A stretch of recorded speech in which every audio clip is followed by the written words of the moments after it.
Chapter 31 The Valley of Death Part 1 You're listening at NovelFull.audio. It was dark and cold inside of the valley. The only bit of light that shone within the darkness was confined to a 5 meters radius around Luna. The only noise that could be heard were the footsteps of 4 people traveling inside of the valley. This place is really creepy. It feels like someone is constantly watching us. Halls muttered to himself. As soon as he stepped into the valley, Halls felt as though many eyes were gazing upon him. He wasn't the only one who sensed it. Isroth, Luna, and Scarlet also felt as though they were being watched closely. A small frown formed on Isroth's face as he thought to himself, how bizarre. It does not feel like the eyes of monsters or even people but rather something with an absence of life itself. It was similar to something Isroth knew called a gazing artifact.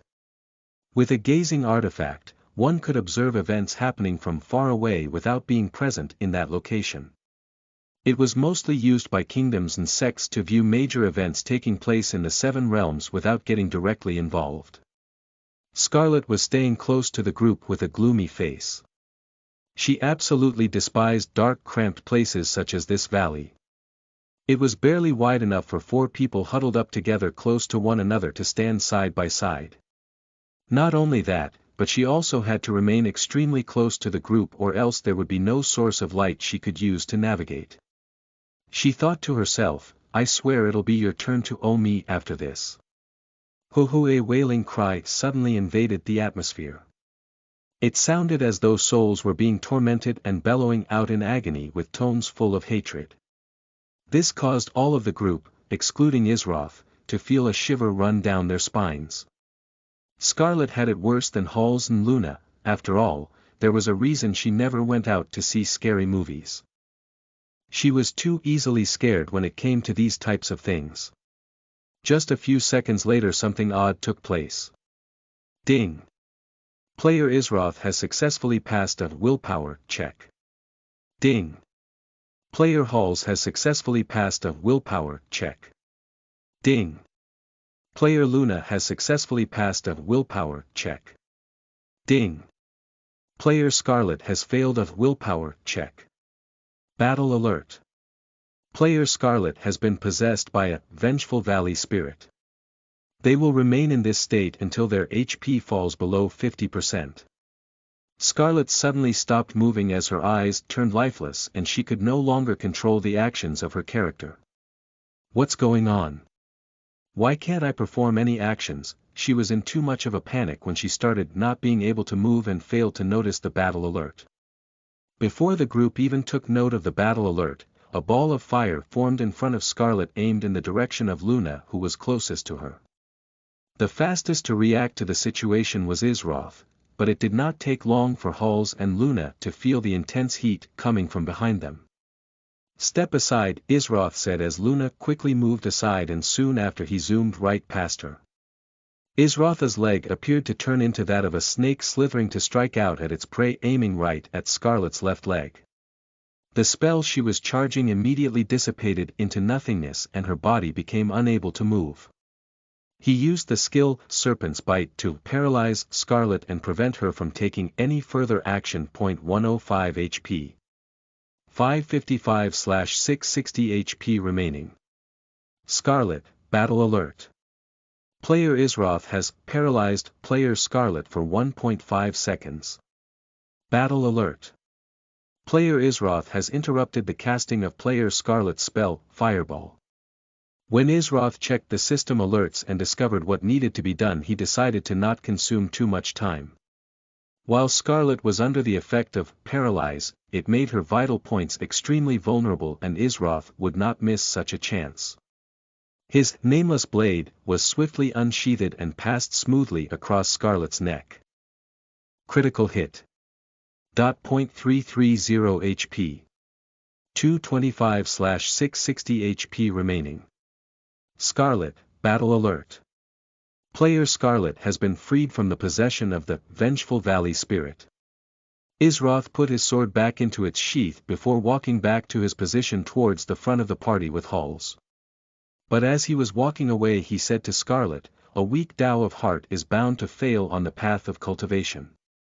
Though it was only after he spoke did Isroth remember that he was no longer in the seven realms, but on a planet called Earth that did not have anything such as cultivation. It has been many centuries since he last felt a bit embarrassed, but he did not show any change in his facial expression and kept his carefree attitude.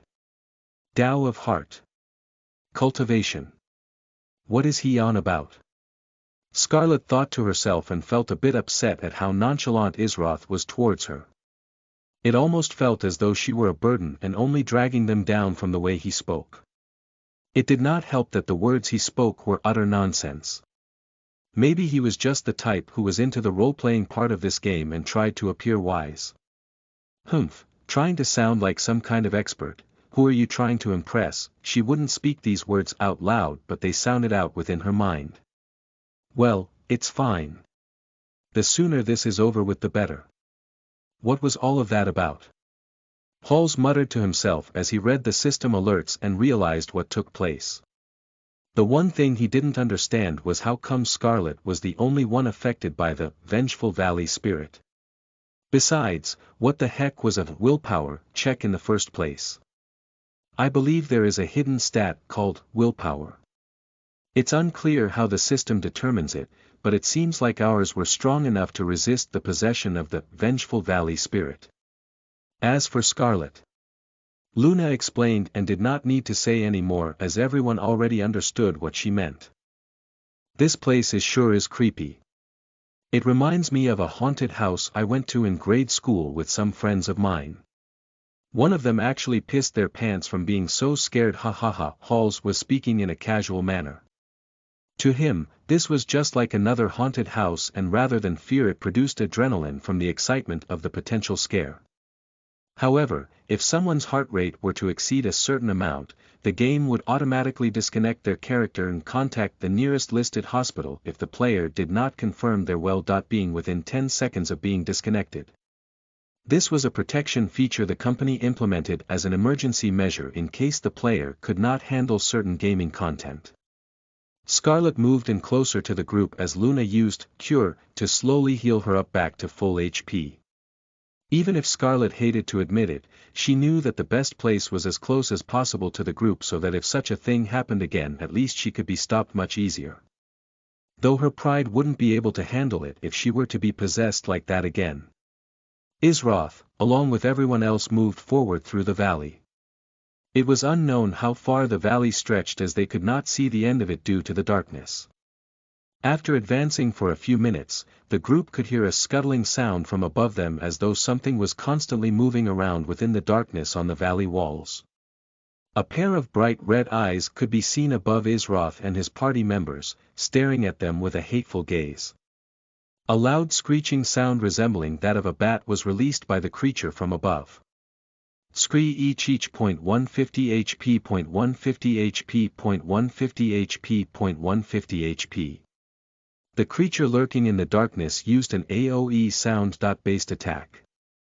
Those kinds of attacks could not be blocked and usually ignored all defenses of their opponents.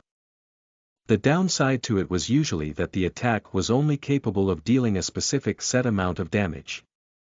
The creature then swooped down, aiming right for Luna in the middle of the group due to her being the source of that detestable light. Halls hurriedly moved to cover Luna as she ducked down to avoid the attack, holding his shield above her and taking the hit of the creature. Blocked. 206 HP. 144/1, 500 HP remaining. Halls, during that time Isroth reacted swiftly as his nameless blade silently left its sheath before managing to just slice the leg of the creature. It howled out in pain and once again flew up into the air. Though everyone managed to get a good look at what it was. 130 HP. 170/2, 300 HP remaining. Valley Lurker, name. Valley Lurker, normal, level. 15 HP. 170/2, 300 ATK. 300 def. 50 AGI. 130 MAG, 0 skills. Supersonic sound wave, active. Deals 50% of the lurker's attack as damage to all enemies within 20 meters range. This skill ignores all defenses. Wrathful Dive, active. The lurker dives down at an incredible speed, temporarily increasing its agility by 50% and dealing 125% of its attack as damage. Night Vision, passive. This creature is able to see clearly in the dark. Flight, passive. This creature is capable of flight. What a high agility stat. Not only that, but when it dives down, its agility actually increases by 50%, putting it close to 200. The fact that Halls was able to react in time to defend Luna and Isroth was able to successfully get an attack off on the Valley Lurker went to show how skilled they were as players. Scarlet was startled by the sudden monster diving down out of nowhere and could not even see it strike within the darkness.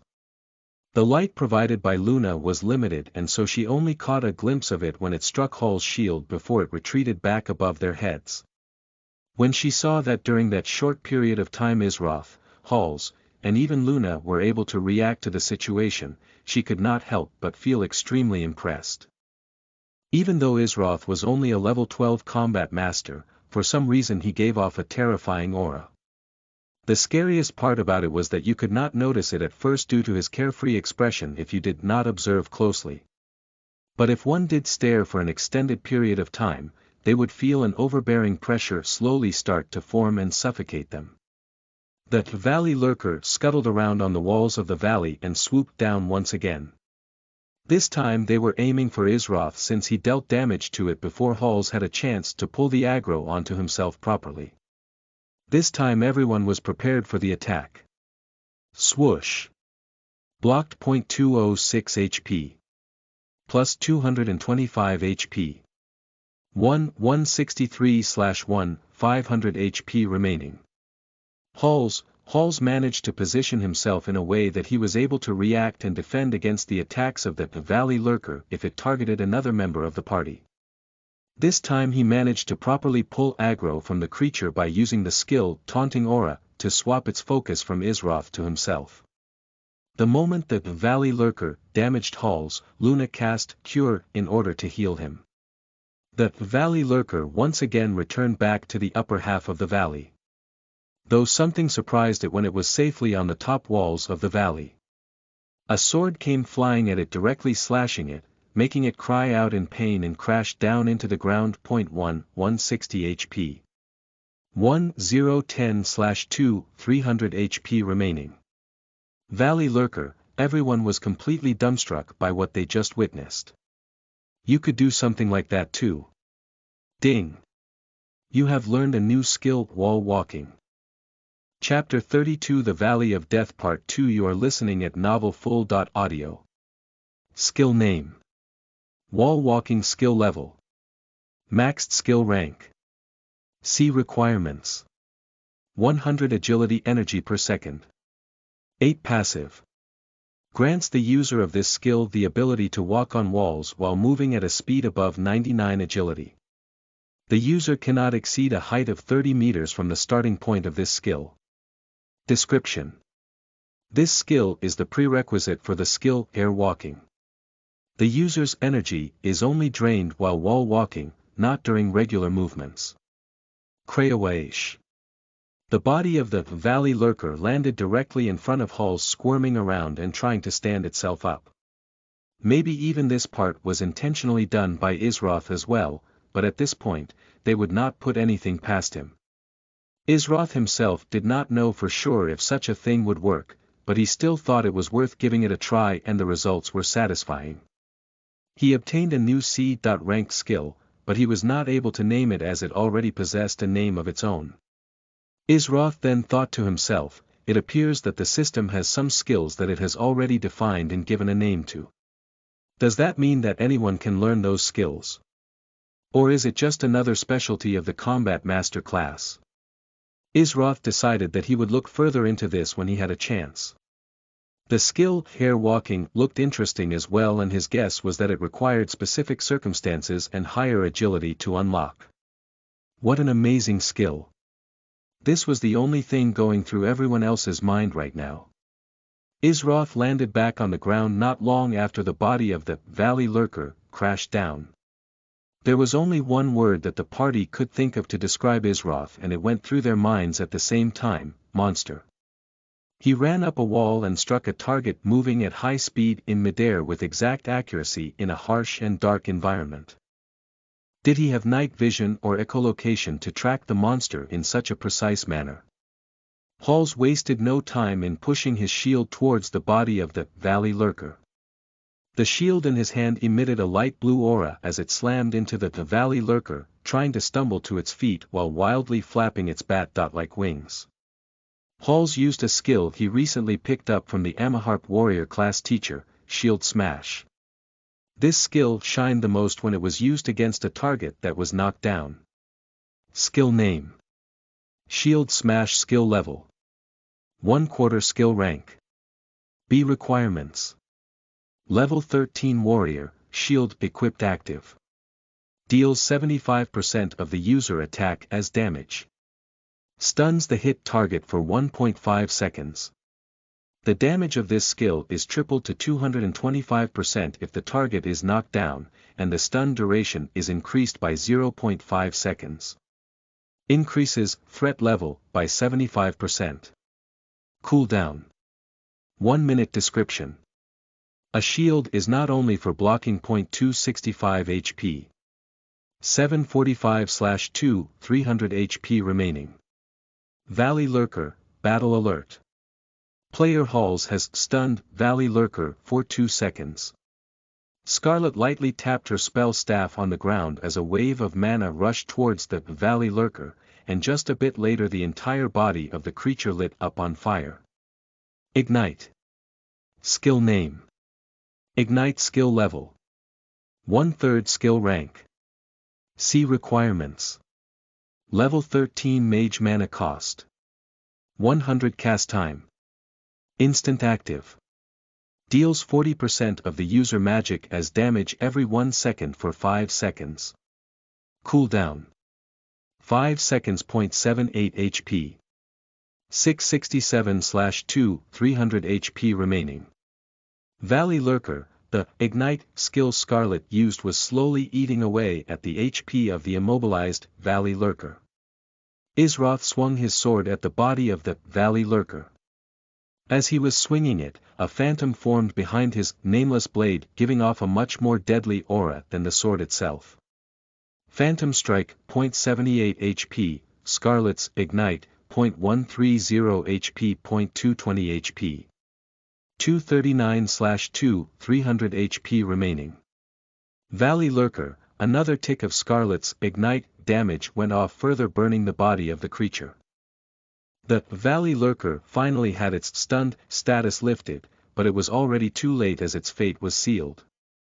Isroth returned his nameless blade to its sheath, and as he did so concentrated energy began to converge at the very tip of his right index finger. He was using the skill, Fissuring Point, to pierce through the creature. 160 HP. 78 HP, Scarlet's Ignite, 1/2, 300 HP remaining. Valley Lurker, what are the chances? The Valley Lurker actually managed to survive with just 1 HP remaining. It took the chance to try to fly up into the sky and escape from the battle. But before it could do so, a wooden staff slammed against its body from out of seemingly nowhere. 1 HP. 0/2, 300 HP remaining. Valley Lurker, ding. Congratulations, you have defeated Valley Lurker. Ding. You have been awarded 700 EXP. Loot drop. 0.6 silver coins. 0.1 strange bracelet, quest item. Everyone stared blankly at the person who just finished off the Valley Lurker. The one who got the killing blow on the creature was actually Luna. There was of silence for a moment before Halls burst into a fit of laughter. Ha ha ha. Luna, I think you're the first cleric I've seen kill a monster in one strike. How amazing. Ha ha ha, one wooden staff to slay dragons. Halls spoke jokingly. Alright you, if you continue to laugh let's see if you get any more heals from me. Luna spoke with a smile on her face. Halls immediately halted his laughter, Okay, this lowly one apologies to the mighty healer Luna." He took a bow in a comedic manner. Luna could not help but release a light chuckle from how ridiculous Halls was behaving. Isroth only shook his head as a slight smile formed on his face.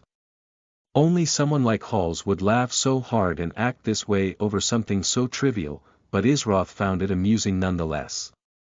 On the ground near the corpse of the valley lurker, something was constantly glowing and emitting a mysterious soft light. As he was bowing in a playful way, Halls saw the light glow near the corpse and began to walk over towards it. He reached down and tried to pick it up, but a system alert sounded off in his head. System alert. This quest item can only be picked up by the main recipient of the quest, Journey to the Seer. Halls frowned and tried once again to pick up the item, but he received the same system message. "I think this item will only let you pick it up, Isroth," he said, rubbing the back of his head in confusion. This was the first quest-bound item that Halls had come across that only the player who personally received the quest could loot. Isroth moved over to grab the glowing item and examined it once it was within his hands. It was a dark purple color with little bright white beads embedded into it. As Isroth held it, he could feel it giving off a warm temperature, which was strange considering how cold and dark this valley was. Item name: Strange Bracelet, Quest Item, Usage. This item does not always guide you to where you want to go, but rather where you need to go. Only the one fated to hold this item will discover its true purpose. Special note: this item belongs to a mysterious seer that resides within the mountain regions west of Amaharp. As he read the usage and note on the item, Isroth easily pieced things together. It was obvious that this belonged to the seer Terrorestia that he was supposed to retrieve some item from. But the real question was, why did this valley lurker have her bracelet? Could something have happened to the seer before he even arrived? That would not make any sense, as they still had ample time to complete the quest. Whatever the reason, this item has to be of some use. It's supposed to guide us to where we need to go, but not necessarily where we want to go. Does that mean this thing can help us locate the seer? Isroth thought to himself as he furrowed his brows. The other members of the party were looking at Isroth and wondered what was that item that only he could pick up. "I'm not entirely sure about this, however. I believe this item will guide us to the seer. Or at the very least provide us with some clues as to her whereabouts. We already know that she resides at the center of this region, but we still have no idea on how to go about getting there," Isroth said while placing the strange bracelet into his inventory. As soon as it was placed within his inventory, a band of light formed around his right wrist, and it looked like an exact replica of the strange bracelet. Isroth could feel the band of light around his wrist giving off a warm feeling, as though urging him to continue his path forward through the valley. "I'll lead the way since this bracelet seems to be pulling me in a certain direction. Halls, you can stay near the center and guard against any other potential attacks from a valley lurker." Isroth moved into the lead position of the party. Halls had no issues with this, since he knew even if a monster attacked Isroth he would have no problem reacting in time, especially with that move he used earlier. Plus, it wasn't as though his HP was low enough to die in one or two direct hits. He remained at the center of the group, staying alert for anything that may be lingering above their heads. Luna and Scarlet continued onward with Halls standing guard next to them, making sure not to stray too far from Isroth in the lead. After traveling forward for around 10 minutes, the band of light on Isroth's wrist began to increase in temperature. It felt as though it were trying to incinerate his wrist, but he knew that they must be close to the location that the bracelet wanted, or rather needed them to be. "It's light!" Halls exclaimed in surprise as he noticed a crevice up ahead with a source of light coming from within. In this kind of darkness, it was hard to miss unless you were literally blind as a bat. Everyone else spotted this light as well. The band of light grew hotter and hotter the closer it came to that crevice, until it finally stopped and vanished when they arrived in front of it. It felt as if that was its way of saying, "You're here." The crevice was wide enough for them to fit through one at a time. "I should go first just in case there are monsters waiting to attack us once we enter inside," Halls said, keeping his shield placed firmly before him. Careful, Isroth nodded, believing this to be the best course of action as well, and so Halls went into the crevice, and for a brief moment, there was silence. Everyone was quietly waiting for Halls to say something, but after 10 seconds they still did not hear anything. Maybe we should. Just as Scarlet was getting a bit annoyed and was about to suggest they go in after him, a voice sounded from deep within the crevice. "Come on in, guys. You have to see this." The voice that shouted out belonged to Halls. Isroth was the first to enter inside after Halls, followed by Luna and then Scarlet. Now that they had a source of light, Luna no longer needed to maintain her skill, Illuminate. Although it did not eat up much mana, you never know when even a little extra mana could save someone's life. When they all finally exited from the crevice, a shocking sight appeared before them. Such a place exists. Luna muttered to herself. She was astounded to see the sight before her because this place was like another world of its own. Chapter 33 Rayleigh. You are listening at NovelFull.audio. Around 14 hours ago. Rayleigh closed the door behind her as she left out of the apartment with a smile on her face. Every day she would leave for her third job around this time to a nearby late-night restaurant as a waitress. When she heard the sound of that door close all the way, the smile on her face slowly vanished and was replaced by an expression of exhaustion. Rayleigh worked around 18 hours every day and had not taken a bit of time off since she was married. When Rayleigh's now ex-husband left her and Jean behind, she had no money, no job. She was just a normal housewife not used to working at all. But nonetheless, she persevered because she knew that she had to take care of the only important person left in her life, Jean. There were many times where he suggested that he take a job and work, but she would not allow it. He was still young and full of life with dreams. Rayleigh would never be able to forgive herself if she got in the way of that. So even if this was a burden she had to carry alone, she would do so for the sake of her son and his dreams. Rayleigh gave herself a light slap on the cheeks and slightly shook her head, and soon after a smile once again found its way to her face. "You can't let Jean see you like this, Rayleigh. Keep it together," she thought to herself as she began to walk down the street heading to work. The restaurant wasn't a very far walk from the apartment she lived in, and so the commute was not bad. After walking for around 5 minutes, Rayleigh noticed a group of 3 guys hanging out on the sidewalk rolling dice and throwing money down. She recognized the group as some local small-time gangsters that always bullied Jean when they had the chance. They were always up to no good and was a troublesome batch of youths with no direction in life. Rayleigh decided to simply cross the street to the other sidewalk and continue onward.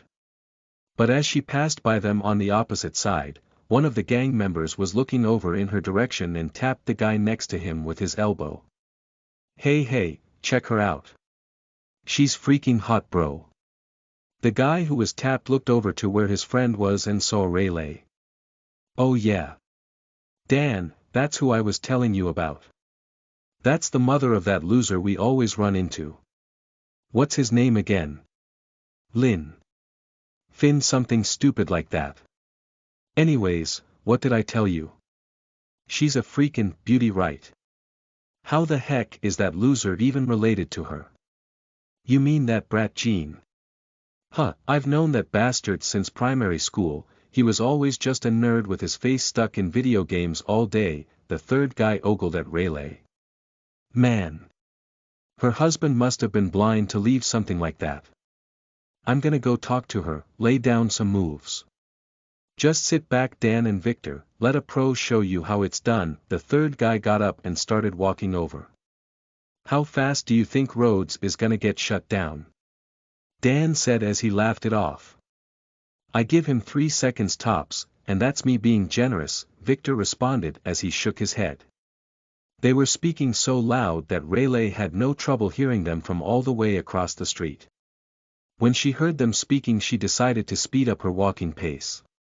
These kids were around the same age as her son, so she felt a bit sick hearing them speak about her in such an inappropriate manner. "Hey! Wait for a second." Rhodes called out to Rayleigh. However, she kept walking, not paying him any mind.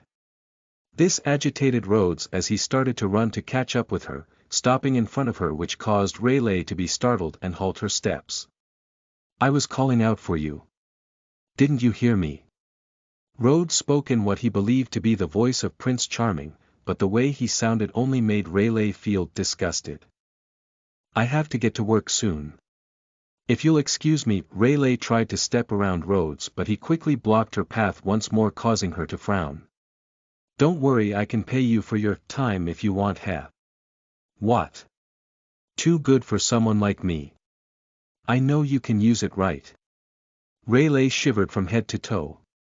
She had never been so humiliated and infuriated before.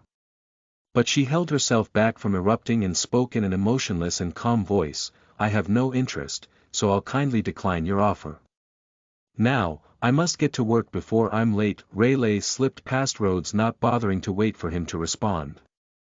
"Hey, I'm still talking to you." Rhodes reached out and grabbed Rayleigh by her wrist tightly. Rayleigh winced from the pain. It felt as though her fragile wrist would snap at any time. "Why, you're hurting me." She tried to pull her wrist away from Rhodes, but his grip was too strong. "Hurting you? I just wanted to talk to you and maybe take you out. You want to act all stuck up like I'm not worth your time." Rhodes never had much luck with ladies. In fact, when he was in high school there were plenty of beautiful girls he wanted as a girlfriend, but they all ignored him and wouldn't give him the time of day. So when Rayleigh rejected him just now, it brought back up those bad memories and upset him a great deal. "I'll show you what really hurts." His grip around Rayleigh's wrist tightened as he lifted his hand up, about to slap her. Dan and Victor were already rushing over and managed to make it there in time to stop him. "What are you doing, bro? You trying to get the cops after us or something?" Dan said as they were holding Rhodes back. Even though they might do some bad things, it was only the occasional street fighting or robbing someone, but Rhodes seemed like he wanted to do something completely different. "Dude, just let it go. Come on, let's just get out of here, she won't say nothing," Victor said, trying to calm Rhodes down. He was like a loose cannon sometimes, so there was no telling what he'd do to this woman if he got pissed off. While Dan and Victor were holding Rhodes back, his grip loosened on Rayleigh's wrist and she immediately ran away without looking back. "I'll find where you work. I know your son. You hear me? Nobody treats me like nothing. Nobody." Rayleigh could hear Rhodes shouting out from behind her, but she did not stop running until she was completely out of sight. Rayleigh was gasping for air and hunched over, trying to catch her breath. She had not run so much since high school during the physical fitness test. There was a light sniffle coming from her as little droplets of water could be seen hitting the ground at her feet. But she quickly rubbed her eyes and took a deep breath, trying to calm herself down. But she was still shaking and could still feel the pain in her wrist from being clenched so tightly. There was a red mark left around it that made her feel as though she had been almost violated. She felt nauseous and sick to her stomach. However, she still had to go to work. Rayleigh could not afford to have a single day off, or else all the bills would stack up higher than they already were. "I must endure.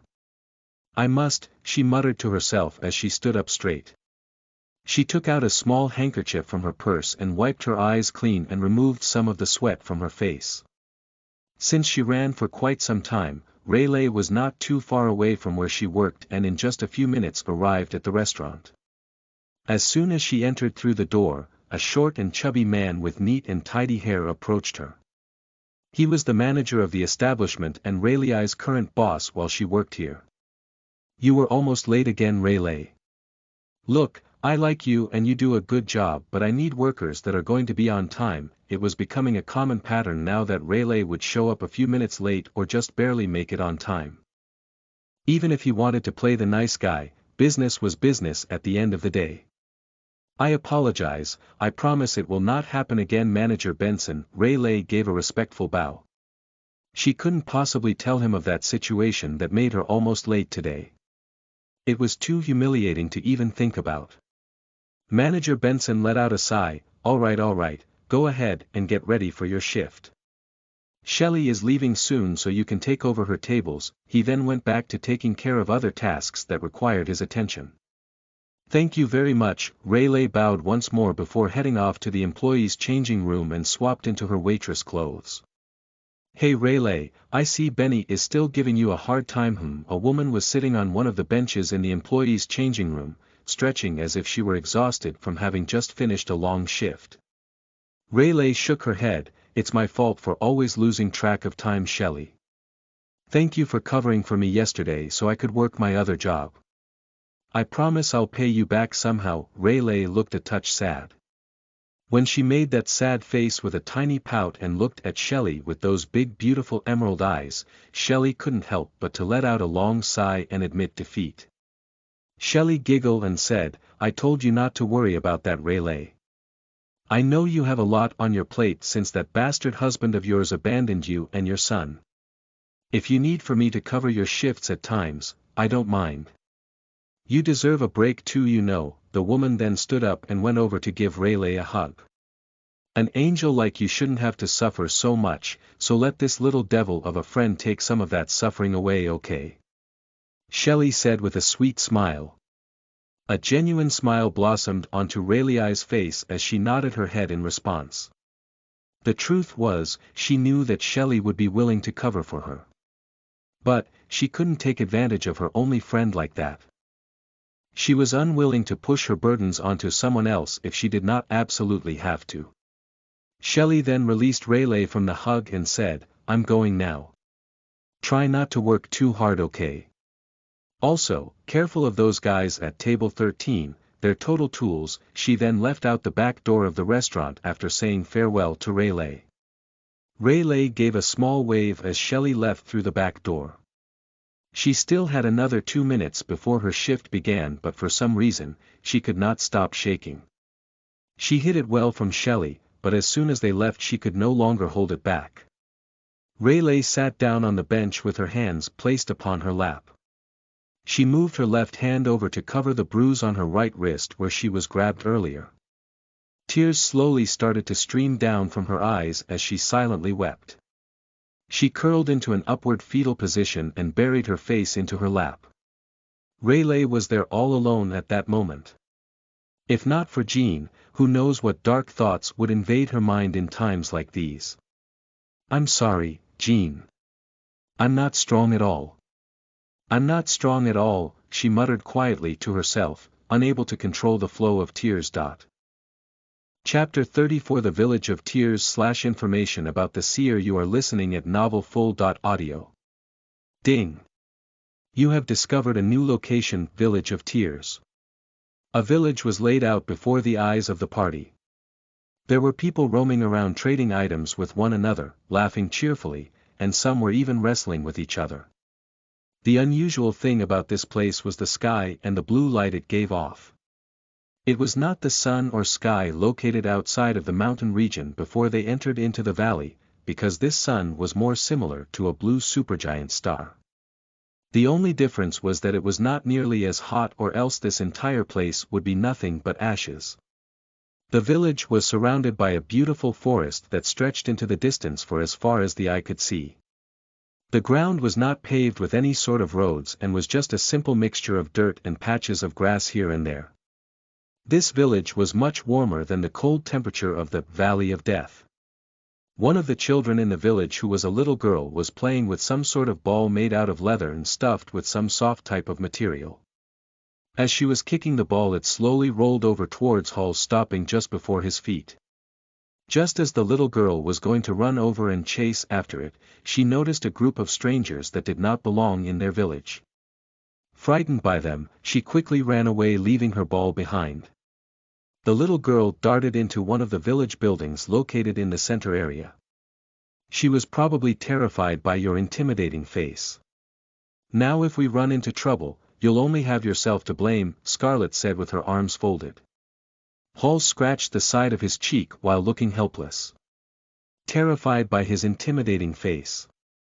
Since when was his face intimidating? Be on guard, we may receive an unfriendly welcome. Isroth watched as the little girl entered into one of the buildings inside of the village. It was the biggest building in the entire village, so it must be an important location.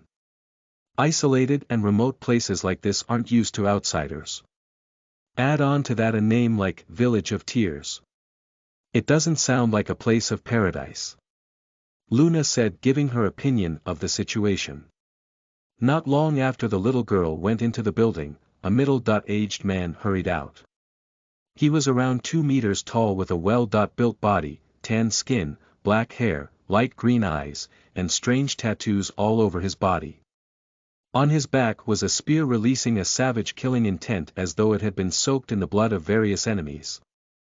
The man spoke a few words to a group who were wrestling one another, and they all stopped and turned to look in the direction of the crevice that led into the Valley of Death.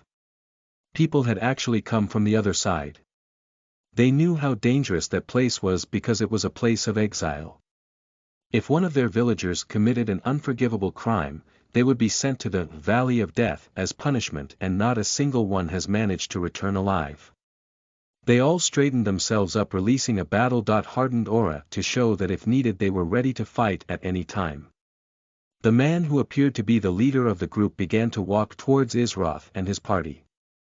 Trailing right behind him were 6 other men who were all part of the group that was wrestling not too long ago. They all stopped around 5 meters away from the assembly of strangers. The leader of the group scrutinized the intruders from head to toe. "I am the head warrior of this village, Hadjidin. State your purpose for coming here." Hadjidin was on guard and ready to respond if they tried to force their way in or bring trouble. Isroth also took the time out to observe the people before him, namely, the man named Hadjidin. NPC name: Head Warrior Hadjidin, Elite, NPC level 17. We are on a journey to find the seer that lives in the center of the mountain regions. Do you know where they are? Isroth got straight to the point, not bothering to hide anything. The bracelet had guided them to this place, which meant that it was at the very least related to the quest for finding the seer. The moment the villagers heard that these strangers were searching for the seer, they immediately took a hostile stance. Hadjidin's face darkened as he spoke. "What business do you have with she who possesses the eyes of truth?" It looks like the villagers did indeed have some knowledge about the seer. Maybe they even knew her current location. "We mean you no harm. We were sent by someone who knows the seer personally." Luna tried to soothe things over before they spiraled out of control. If they were attacked by this group of NPCs all at once, they may be able to somehow manage or escape. But it was unclear if there were more warriors in this village or not. On the off chance there was, it would not be wise to agitate them for fear of being overrun with numbers alone. Leave. She who possesses the eyes of truth does not meet with just anyone. You must be chosen, and you all lack the qualifications. Hadjidin spoke in a firm tone. There were many villagers who dreamed of being able to personally visit the seer and could not do so. How would a group of unknown outsiders possibly be able to do so? Isroth's eyes turned cold as he stared at Hadjidin. When was the last time someone told him that he lacked the qualifications to do anything? Then what must we do in order to gain the proper qualifications? Isroth's hand rested on the hilt of his nameless blade. The current atmosphere was tense, with neither of the two sides backing down from one another. "Enough," a voice echoed from far away. An elderly man that needed to use a cane to walk stepped out from within the village building that Hadjidin appeared out of earlier. "Great Elder." All the village members immediately showed their respects, giving a bow. Even Hadjidin gave a slight bow to the old man as he began to approach them. "Great Elder, these people are here to cause trouble for she who possesses the eyes of truth. We cannot allow them to remain in our village, it may bring us a disaster," Hadjidin said in a serious voice. "Disaster? Fool, do you not realize the power of the great possessor when it is right in front of your eyes?" The great elder appeared to be upset at Hadjidin at his way of handling things. Hadjidin was confused as to why the great elder spoke to him in such a manner. In fact, it was very rare to see such a kind man upset, so Hadjidin felt as though he did something wrong without realizing it.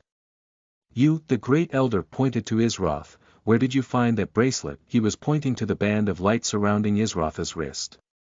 Most would not be able to notice that it was from the strange bracelet in his inventory, but this old man seemed capable of sensing it without an issue. We came across it after defeating one of the creatures inside of the valley and it brought us here. We've traveled far to visit the seer and hope that you can tell us where she currently is. Isroth responded to the great elder, getting right to the matter at hand. The great elder looked as though he were in deep thought. He began to turn around and walk back towards the direction of the building he exited from. Follow me. If that bracelet has guided you to this place, then it is not without purpose. Hadgeton was shocked. The great elder was letting complete strangers into their village. But he could not verbally express his disagreement as the great elder held a much higher status than him. The only person that would be able to change his mind was the village chief. However, he was currently away from the village. Should we follow him? Paul said, looking over at Isroth. Luna and Scarlet also glanced over at Isroth as well. Since it was his quest and he has shown leadership abilities, everyone started to naturally leave the important decision to him. Isroth nodded his head. We'll follow him. He knows about this bracelet, and the one they call, she who possesses the eyes of truth, is most likely the seer Terrestia that we're searching for. Isroth stepped forward following after the great elder into the building placed at the center of the village. Halls, Luna, and Scarlet trailed behind him, entering in as well. Hadgeton waved his hand as the group of warriors dispersed and went back to doing their own thing. Hadgeton decided to head over and return to the building as well. It was his job as the head warrior to protect it, and just in case anything went wrong he should be nearby to respond. Once he entered inside, he took a seat behind the great elder while constantly observing Isroth and his group. The inside of the building resembled that of a hut, but it was quite spacious in comparison to an actual hut. The walls were made from some type of wood wrapped in the hide of various animals or beast. The floor had beast fur placed all over it like carpet, and that is what everyone was currently sitting on. After giving everyone a moment to get situated, the great elder finally opened his mouth and spoke. I do indeed know the location of she who possesses the eyes of truth. Or the seer as you call her. The great elder reached next to him and pulled out a bead about the size of a marble. It was violet in color and gave off no aura whatsoever, as though it were just a regular bead. Isroth and the party examined the bead looking for something special about it, but none of them were able to perceive anything that seemed out of place. This is a sacred bead given to us by the great seer. She once told us there would come a day when someone came searching for her. When that day comes, we are supposed to give this bead to them. I do not know its usage or purpose, but if it was given by the great seer, then it must be important. The great elder held out the bead towards Isroth. When Isroth was about to reach for it, the bead slowly levitated in midair and started naturally drifting in his direction. Though it wasn't actually moving towards him, but rather the band of light on his wrist. When the bead came in contact with the band of light, it illuminated the entire building in a soft violet hue. Everyone was startled by the events taking place. No one knew what was going on. The violet hue began to gather at the center of the room, forming a small vortex of powerful energy. When they saw what was taking place, everyone instantly put up their guard except for the great elder and Hadgeton. The two of them gave a deep bow as an image began to form from within the vortex. Isroth noticed the behavior of the two and came up with a guess at what or who the image was forming in the middle of that swirling vortex of energy. A few seconds later, the face of a woman wearing blindfolds took shape within the vortex of energy. She looked pure, as though she were completely untainted by the world. However, if one observed closely, they would notice a look of helplessness on her face, as if she were resigned to her fate. She who possesses the eyes of truth. The great elder and Hadgeton spoke at the same time in a respectful tone of voice while bowing deeply. It was the face of the seer Terrestia. Chapter 35, Lake of Tears. You are listening at NovelFull.audio. The face of the seer Terrestia was looking straight at the holder of the bracelet, Isroth. I am the seer Terrestia. One gifted with the eyes of truth by the all-seeing goddess, Halalacia. The one who possesses this bracelet did not happen upon it by chance, but rather by fate. The voice sounded light and delicate, yet it carried along with it a heavy burden.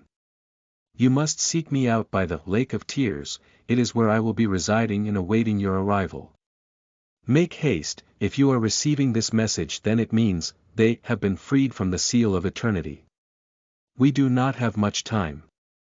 Must hurry. The face started to distort and become blurry before finally dissipating. The bracelet on Isratha's wrist lost its brilliant glow and cracks began to form all over the item as it then shattered into little pieces. System alert. The item, strange bracelet, has been destroyed. It has been removed from your inventory. The Lake of Tears is it?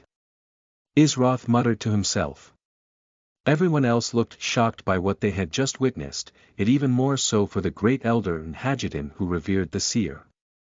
From the way the seer spoke, it was as though something very significant was going to take place soon and they were right smack in the middle of things. Where is this Lake of Tears anyways? Halls asked glancing over at the great elder and Hajjadin. It is a sacred place that only the seer of Helelatia may reside. It lies at the very center of the mountain region. If anyone trespasses there without approval, it is said that their souls are lost forever. You must be careful on your journey there as the forest has many unseen dangers. You must not stray from the holy path. The great elder was really polite towards their group. After all, these were people chosen personally by the great seer Terrorestia. It was their honor to receive such esteemed guest. Great elder, if the great seer is in some sort of trouble, should we not help? Hajjadin sounded worried when he heard the message just now. If he could do anything to aid the seer then he would not hesitate to do so. The great elder, however, shook their head in response to Hajjadin. We have not been chosen by the great seer and so it is not our fate. But, nevertheless, there are other means by which we can assist them without directly interfering, so you must bear with only that. The great elder would have of course been more than thrilled to be of any assistance to the great seer, but he understood better than anyone that only those the seer had fate with could be of any true help. Hajjadin will escort you to the edge of the forest territory belonging to the Lake of Tears. He cannot go any further than that and so you will have to ultimately depend on your own strength. The great elder signaled at Hajjadin and he stood up with eyes filled to the brim with admiration. Hajjadin gave a small bow. I apologize for my rude welcoming earlier. Please, allow me to act as your guide as a sincere way to make up for my personal error of judgment. There was not a hint of arrogance or any kind of threat hidden within his voice. Those accepted by the great seer were all exceptional people and could not possibly have any bad intentions. Even though he was a proud head warrior, at the end of the day he was still a man who knew when to admit his faults. Israth gave a slight nod to show his approval. He could not blame Hajjadin for doing what he felt was only protecting his village from potential danger. Would Israth be so shallow as to hold a grudge against him for defending what he loved? The answer was obviously no. I would propose for all of you to stay as a guest, but you must leave at once as the seer requested. I can only offer you the best of luck on your journey. May the goddess Helelatia protect and guide you, the great elder spoke in a solemn voice. Hajjadin hurriedly moved to the exit of the building, showing a sense of urgency. Israth, Halls, Luna, and Scarlet all stood up to their feet and followed after him. I wonder what's at the Lake of Tears. Since this is an S.-ranked quest, do you think we'll end up fighting a Loch Ness monster or something? Halls was curious and excited as they headed into the forest. This quest has been a bit too easy for an S.-ranked quest. I fear that we have yet to come to the truly difficult part. Luna spoke in a low voice. Israth believed that Luna was correct. Everything up to this point has been so easy that if all S.-ranked quests were like this then wouldn't it be a little too simple? He felt as though the true battle was going to start very soon. As the group advanced deeper and deeper into the forest, they noticed that they were not running into any monsters. It was as if there was some unknown force keeping them away, or that they just simply did not exist at all within this forest. But that could not be the case since the villagers made the inside of that building floor with the fur of multiple beasts. Scarlet couldn't help but to inquire of Hajjadin, "Hey, why haven't we come across any monsters yet? Are there none in this forest?" Hajjadin shook his head. There are indeed monsters in this forest, but this is the path to the Lake of Tears. No monsters would dare to trespass on such a holy pathway, it brings about a natural source of fear for them. As the group was walking on the path towards the Lake of Tears, Isroth decided to check on the progress of the skill being processed by the system. It would not be much longer until it was 24 hours from the moment the system first started generating the skill. He tried to circulate that mysterious energy which resembled spiritual essence in the same way as cultivating the boundless Emperor Void perfection, heavenly law. Not too long after he received a system alert. Ding!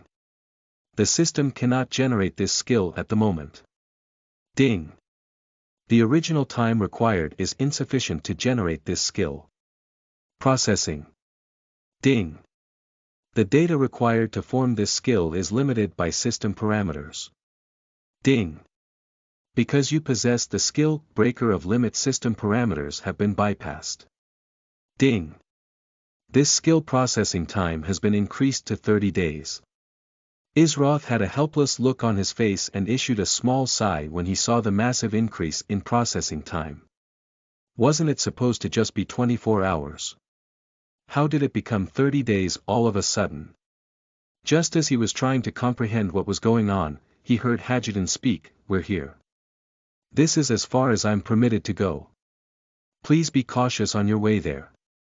While there are no monsters that would dare to attack you while on the path to the Lake of Tears, you should still be careful." Isroth pushed it to the back of his mind for now, and there was nothing he could do about it.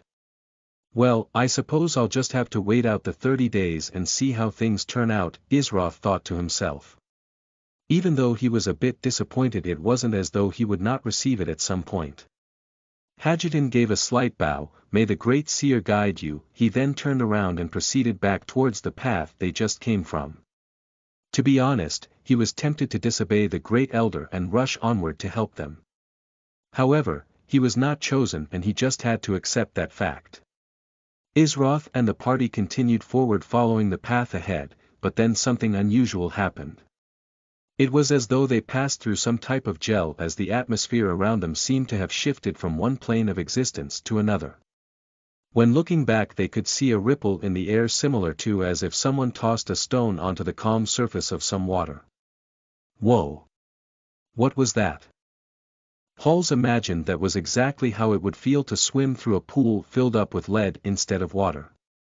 It felt heavy while on the inside, but as soon as your body came out onto the other side it felt incredibly light. I think this is the reason why Hadjidon said he could not follow us all the way. It may be some kind of protective barrier that only allows certain things or people to pass, Luna speculated. To Isroth it was comparable to a boundary rift from the Seven Realms. Its purpose was to separate a plane of existence into two different parts while maintaining the natural connection. It was usually used by powerful beings to hide away from the world due to just wanting to be isolated, or because someone was after them. He thought to himself, with the power to see into the future, one would have many people after them. "I'm going to scout ahead a bit, wait here for a little while," Halls said, holding out his shield in front of him and moving forward through the trees. If there was any danger, then he was confident enough that he would be able to retreat or at least hold off until everyone else managed to come to his aid. Scarlet was silently observing Isroth the entire time. Of course, he felt her staring at him but decided to not pay it any mind. There was no chance that she would cause trouble at this point under such unknown circumstances. Scarlet thought to herself, what was that strange energy a few moments ago? I don't remember seeing anything like that. Her train of thought was soon interrupted by a shout from within front of her. It was Halls, who went to scout out the area ahead, and what he saw was extraordinary. "You all have to come and look at this." Halls urged the group onward, waving them over with his hands. Everyone walked over and saw an elegant scenery. There was a large lake with crystal clear water. It appeared as if not even a single drop of impurity was within it. There was a small temple with steps leading up into it. Even though the temple was small, it still gave off a divine and majestic aura, as if it were above the realm of mortals.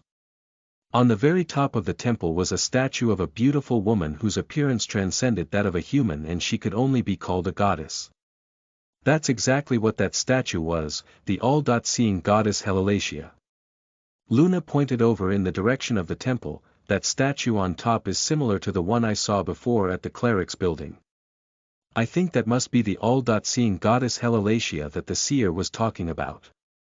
She has to be inside that temple or somewhere nearby. Isroth nodded and began to walk towards the temple. Then we should go check it out. There were no monsters in sight, and it wasn't as though Terrorestia was going to personally invite them here just to attack them. A few moments later the group all arrived in front of the small temple. I have been expecting all of you, a voice sounded out from within the temple. Not too long afterward, a woman resembling that of a pure maiden appeared at the top of the temple steps. There was a pair of blindfolds covering her eyes as if to blind them from the lies and impurities of the world. She had pure silky black hair that reached all the way down to her ankles, and she gave off a divine aura as if she were blessed by a great deity. I am the seer, Terrorestia. We finally meet, brave adventurers. A smile soon found its way onto the face of Terrorestia. Chapter 36 Seer Terrorestia. You are listening at NovelFull.audio. The party all recognized the seer as the person whose face appeared within that vortex of energy back at the Village of Tears. The only major difference was the level of divine and holy aura that flowed endlessly from her being as if trying to purify everything in the world. It was much stronger standing within her actual presence. Soon an alert from the system went off for Isroth, Luna, and Halls. Ding! 1/1 Find the Seer Terrorestia has been completed for the quest Journey to the Seer. Please, come in. Terrorestia turned and went back into the temple. She was moving so naturally as if she were not blind at all, but rather possessed perfect vision. Isroth was the first to start walking up the steps and into the temple with the party following behind him. When Isroth and the party passed through the entrance of the temple, they felt a surprisingly rejuvenating aura wash over their entire bodies. Ding! You have entered the Temple of Helelatia. Ding! Your HP regeneration has been increased by 1000% while inside the temple. Ding! Your MP regeneration has been increased by 1000% while inside the temple. I feared that this day would soon come. I prayed every moment for the visions I saw to be a lie, but this power that many seek out willingly is a curse for the corrupted mortal mind. Terrorestia spoke as she strolled through the hall of the temple. The inside of the temple was simple and refined. There were no fancy statues or grand carpets rolled out, just a simple pillow placed at the end of the hall with a small table nearby. On top of that table was a miniature statue of the all-seeing goddess Helelatia. Terrorestia took a seat on the pillow in an elegant manner and said, "My apologies for not preparing proper seats for you, but you will not stay here long for you are needed elsewhere." Her voice drifted throughout the silent temple hall. Isroth gave a small nod. "We have come here to retrieve an item that a man named Term." But before Isroth could even finish speaking, Terrorestia cut him off mid-sentence. "I know why you have come. The man named Terminus saved my life once and brought me to this place. It was fate that the two of us crossed paths. However, even though he has once saved my life, I cannot go against the wheel of fate. I cannot give you the item." She shook her head to show that she was helpless to do anything about it. She couldn't give them the item. Then, had they come all this way just to be sent back empty-handed? Wouldn't they fail the quest that way? Halls frowned when he heard the words of the seer. Then, "Why did you guide us here?" He felt as though they were being toyed with by Terrorestia. She said she was expecting them to visit and even led the party here, but now she was saying that she won't hand over the item. What kind of nonsense was that? But the seer kept quiet, not responding to Hall's question. Isroth also frowned, but he felt there was more to this than the seer was letting on. "Then if you cannot give us the item, does that mean it is not currently within your possession yet know of its location?" A lovely smile appeared on the face of the seer when she heard Isroth's response. Most people would lose their temper after having been on a journey for so long only to be told they could not have the item. However, he maintained a cool and clear head, which made Terrorestia's impression of him improve greatly. "You are correct. I cannot give you the item because I do not have it, however, I do know of its location and how to obtain it. Terrestia spoke in a calm and gentle tone. Halls felt a little ashamed by his trail of thoughts. When he truly stopped to think about it for a second, it made sense. Wouldn't it be too easy for an S-ranked quest if they just had to talk to someone, get the item, and then return to Amaharp? The item you seek lies near, beyond the realm of this world and into another. The realm of the Shadahi, or as you call them, demons.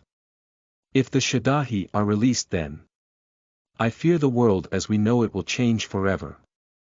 Terrestia looked to be calm on the outside, but as she recalled the visions she saw of the terrible destruction that the Shadahi would unleash upon the world, she clasped her hands together tightly, praying to the goddess Helelatia, all-seeing mother.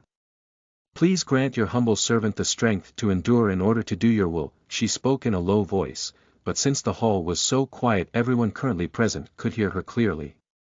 Before coming here, all of them with the exception of Isroth thought that the power to see into the future was cool and amazing. How marvelous would it be if such power existed in reality? However, the truth was far different from what they were making it out to be. They only thought of seeing personal things like maybe the winning numbers to a contest or if an event was going to go well for them. But if they had to deal with seeing not only the pleasant visions but also the gruesome and dark visions, it would feel as though it were a curse more than a gift. Isroth waited until Terrestia finished and placed her hands back into her lap before saying, "Then, the sooner we leave the better, is it not?" "That is the case. But everything is up to fate. Even the very time you spend here is all for a reason." She held her hand out and within her palm appeared a white sphere without a single blemish placed upon it, and the item almost looked similar to the full moon on earth. "This item will allow you to cross to and from the realm of the Shadahi. Without it, you will become lost forever within their world. You must take care of it and return it to me when you recover the item from their realm. If you do not, then the balance will be broken and a permanent rift will appear between this world and that of the Shadahis." Terrestia spoke with a serious tone of voice. "You have my word, the item will be returned to you once we recover the—" "What item are we recovering?" Isroth noticed that everyone kept referring to it was the item or special item, but he honestly had no clue what he was looking for. What if he grabbed the wrong item by mistake? Or if he had to keep going back and forth through the realms in order to verify if he'd found the correct item? Terrestia shook her head. "This is information I do not possess, for it changes its form every time it appears throughout history.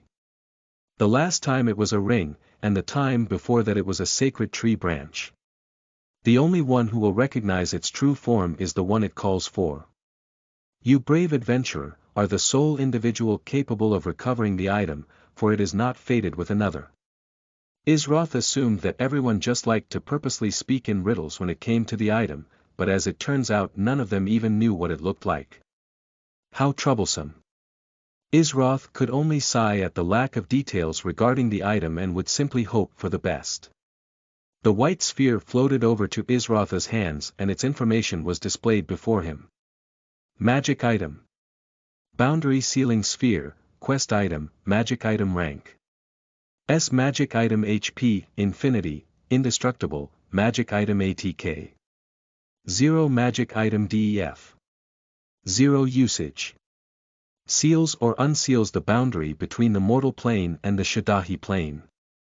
This item keeps the balance between both worlds and if moved too far from the boundaries will lead to a disaster. Special note. If one is not within the vicinity of the boundary sealing sphere while within a realm not belonging to them, they will be rejected and lost between the boundaries forever. This effect will last for as long as the seal remains intact. Isroth set the boundary sealing sphere into his inventory and then went on to ask, where is the boundary that connects the two planes located? After he saw the description of the item he developed a much better understanding of the matter. Terrestia stood to her feet. "Follow me." She did not walk out of the temple but instead touched the palm of her hand against the miniature statue of the all-seeing goddess Helelatia. The whole temple shook violently as if it were going to crumble and fall apart, but instead, a pathway opened up in the floor leading deep underground. Terrorestia walked down the path that was lit up by some magic stones embedded into the side walls. Isroth, Luna, Halls, and Scarlet all accompanied the seer down the pathway, and soon after the entrance that led down into it closed tightly. Man! A small temple is sitting on top of this giant thing. Halls mumbled to himself. The underground area was at least 30 times the size of the small temple that they had just left from.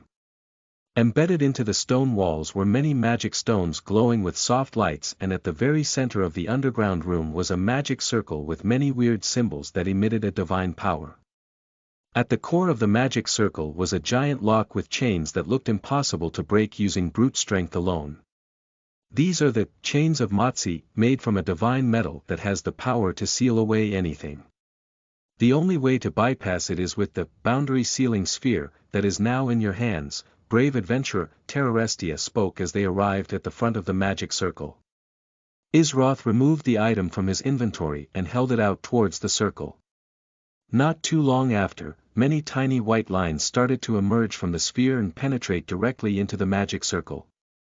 There were thousands of little white lines weaving back and forth as if they were crafting something. The group was amazed by what was taking place.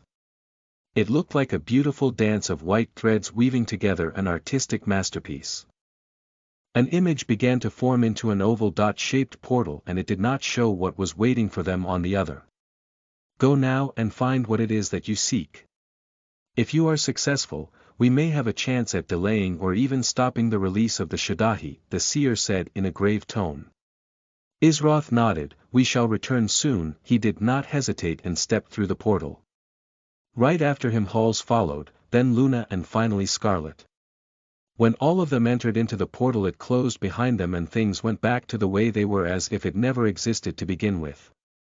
Terrorestia clasped her hands together tightly. May the all-seeing goddess Helilacia protect you all. When Isroth and his party entered into the portal, the experience was like their whole body was being sucked into a black hole, as if there was no escape once they were inside. What appeared before the group was a desolate, dark and cold world with no moon or sun in the sky. But strangely the world was lit by a constant red hue, and they had no problem seeing. So the item we've been looking for is in this location. Halls was examining his surroundings. This world made a wasteland look like a paradise in comparison. Something feels really off about this place. Luna furrowed her brows as she looked up at where the sky was supposed to be, but it was more like the world was just in a sphere of its own existence and nothing was beyond it. Ding! You have discovered a new realm, realm of the Shadahi. Ding! Since you are the first to discover a new realm, you have been rewarded 100 world fame. Chapter 37, Realm of the Shadahi. You are listening at NovelFull.audio. They had finally arrived within the realm of the Shadahi, and the lack of life was disturbing. There were trees with no leaves growing out of them, only rotten branches that looked as though they were ready to fall off at any moment now. In the distance, a river was flowing throughout what seemed to be the entirety of the realm. However, there was no clear water inside the river, but rather a thick red liquid that resembled blood. The sight before them made the group feel uneasy. Isroth, on the other hand, had seen many worlds within the 7 realms that made this place look like a utopia, and so he was not bothered by it as the others were. How can anything survive in a world like this? Halls was curious because there did not seem to be any kind of vegetation or even normal beast running around. It looked completely deserted. Luna furrowed her brows. The Shadahi are demons according to Terrorestia, therefore they may not necessarily need the same things we do to survive. After all, some creatures evolve over time to adapt to their surroundings. I do not understand the full backstory of these creatures, but we can at the very least expect them to be strong, having to live in this hell. Isroth was scanning the environment, and far off in the distance, he noticed a large palace. Others may not be able to see it from their current position, but thanks to having reached the second stage of the heavenly golden body, Isroth had no troubles doing so. There's a tremendously powerful aura of oppression coming from that palace. Isroth thought to himself. While everyone was busy taking in their new surroundings, Isroth finally spoke. We're on a time limit and have to move out. There's a palace located not too far from here in that direction. Isroth pointed over to the west of their current position. There's a high chance we may find some answers there. Everyone looked over in the distance where Isroth pointed to, but they did not see any palace at all. Scarlet frowned and had her doubts because she could not see anything at all where he was pointing at. Halls began to walk the way that Isroth pointed. Even though he could not see what Isroth saw, he would trust Isroth's words. It wasn't that Halls blindly followed his commands, but he knew during the period of time they've spent together that Isroth had yet to be wrong in guiding them. Halls led the way through the wasteland with Isroth following next to him and Luna in the rear along with Scarlet. After traveling for 5 minutes, they heard a low growling sound from up ahead. Halls immediately went on full guard as he began to step forward little by little until the creature growling finally came into sight. What is that thing? The creature had dark red skin with piercing crimson eyes. Sharp teeth filled their mouth with row upon row, their claws looked as deadly as a blade, and it was over 2 meters tall. Rorok. The monster before them released an ear-piercing battle roar as they charged forward at full speed, wanting to run straight through Halls. Name: Lesser Shadahi Patroller, Elite, Level 16 HP 5000/5000 ATK 400. Def 75 AGI 100 MAG 200 Skills. Demonic Flames, Active. Fires off a deadly demonic flame dealing 200% of its magic as damage. Has a chance to inflict a burning effect on the struck target. Demonic Charge, Active. Rushes in a straight line while increasing their agility by 100% during their charge and deals 150% of their attack as damage to the struck target. If the target is hit from behind, they will be stunned for 2 seconds. Grasp of the Nether, Active. Locks onto and pulls any single enemy within 15 meters directly in front of them. Shadahi World Blessing, Passive. If a Shadahi is within their own realm, they cannot die. Instead, they will enter a state of deep soul slumber and eventually regenerate within 1 day. Physical Resistance, Passive. Reduces all physical damage it takes by 10%. This counts as physical defense. Magic Resistance, Passive. Reduces all magic damage it takes by 10%. This counts as magical defense. It couldn't die while inside this realm. Then would they even receive any rewards from it? That was the thought on the minds of the party when they saw its skill, Shadahi World Blessing. Halls reacted swiftly, holding his shield up in front of him and activating the skill, Taunting Aura, so that the Lesser Shadahi Patroller would focus on him. It was moving so fast that Halls was relying mostly on pure instinct to respond. He swung his Shadow Fang sword out to retaliate against the creature. Blocked. 250 HP. 250/1, 500 HP remaining. Halls, 0.59 HP. 941/5000 HP remaining. Lesser Shadahi Patroller. The Shadahi did not stop there though, as pitch-black flames formed in the palm of its hand and it punched right at Halls, causing him to slide back and take a large amount of damage. Halls could not help but feel extremely frustrated by his lack of damage. However, he understood that when he reached level 20 that would be when his class started to truly shine. Although he had a few damage skills, most of them required specific circumstances to do any real damage. 400 HP. 850/1, 500 HP remaining. Halls, what a deadly assault. In just a few moments Halls lost almost half of his HP from 2 attacks alone. Luna cast a new skill she picked up when visiting the cleric class teacher in Amaharp. Healing Essence, and instantly after that, she cast the Cure skill on Halls as well. Skill name: Healing Essence. Skill level 1/4 skill rank. See requirements. Level 12 Cleric. Mana cost 70. Cast time. Instant active. Heals an allied target for 10% of the user's healing factor plus 2% of the allied target's max HP every 3 seconds for 15 seconds. Cooldown: 25 seconds plus 75 HP. Plus 225 HP. 150/1, 500 HP remaining. Halls: at the exact same time that the Shadahi struck Halls with its demonic flames, Izroth had already unsheathed his nameless blade, and around it was a light milky blue aura accompanied by an oppressive force. He was using First Baneful Sword. Destruction, along with Sword Aura, and aimed at the small opening on the neck of the Shadahi. However, the Shadahi did not try to dodge and instead took the attack head-on. In doing so it managed to prevent its neck from being hit. Or so it thought. Izroth adjusted his swing mid-air, changing its trajectory. It was as though his sword could bend and twist to find its way through the enemy defenses. Having encountered so many battles thus far, Izroth was finally getting used to his new body and was able to move much more freely within it. He thought to himself, I feel as though I'm not far from completely adjusting to this new body. The heavenly golden body sped up the process much faster than I believed it originally would. The tip of Izroth's nameless blade slid across the neck of the lesser Shadahi patroller, and forced it to jump back and distance itself. Critical hit .2, 201 HP.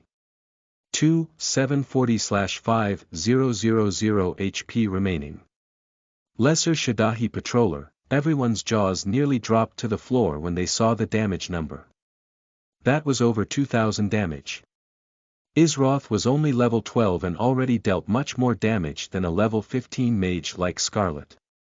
Maybe even players at level 20 would not be able to compete with that amount of damage. Scarlet's eyes widened when she saw that number and her face turned extremely gloomy. She could no longer keep trying to make excuses and convince herself that he was just lucky or a little skilled. With that one strike, it was probably enough to kill any player on the server in one hit at the moment. Scarlet knew that if she fought against Izroth even with the help of the other 3 members, even though they were an overall higher level, it would be a complete massacre. She was grinding her teeth out of frustration. That guy better be thankful for this. I swear he'll owe me next time. Scarlet thought to herself as a spear engulfed in flames appeared in front of her. Flaming spear, the spear flew out towards the lesser Shadahi patroller, piercing it through and causing it to roar out in more pain.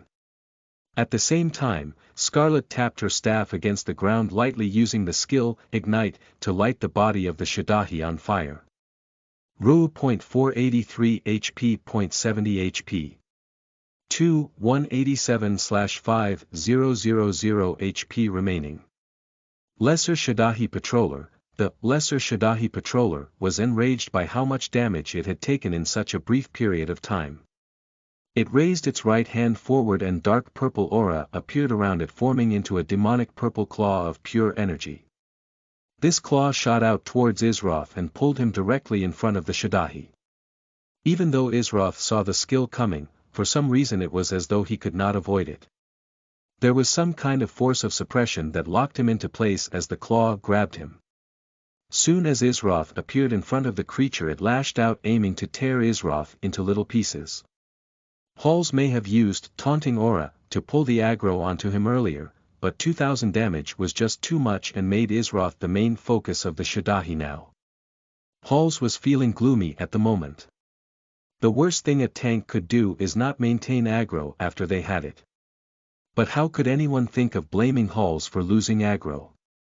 Izroth's damage was simply too high for him to do anything about this early into the game. After all, the skills he currently possessed to draw in aggro were limited. Izroth did not panic when the Shadahi pulled him in, using its Grasp of the Nether skill. Just as its claw was about to tear into Izroth's body, he vanished into thin air. Everyone was surprised when they saw Izroth disappear. Were combat masters also capable of learning stealth skills like rogues? The skill Izroth used was Shadow Movement. It wasn't that he vanished, but rather he turned into a shadow and successfully evaded the incoming attack. The lesser Shadahi patroller seemed to be confused as to where its target went. But since it currently had no target, it turned its attention back to Halls, who was the second highest on its threat list, and rushed straight towards him using its demonic charge skill.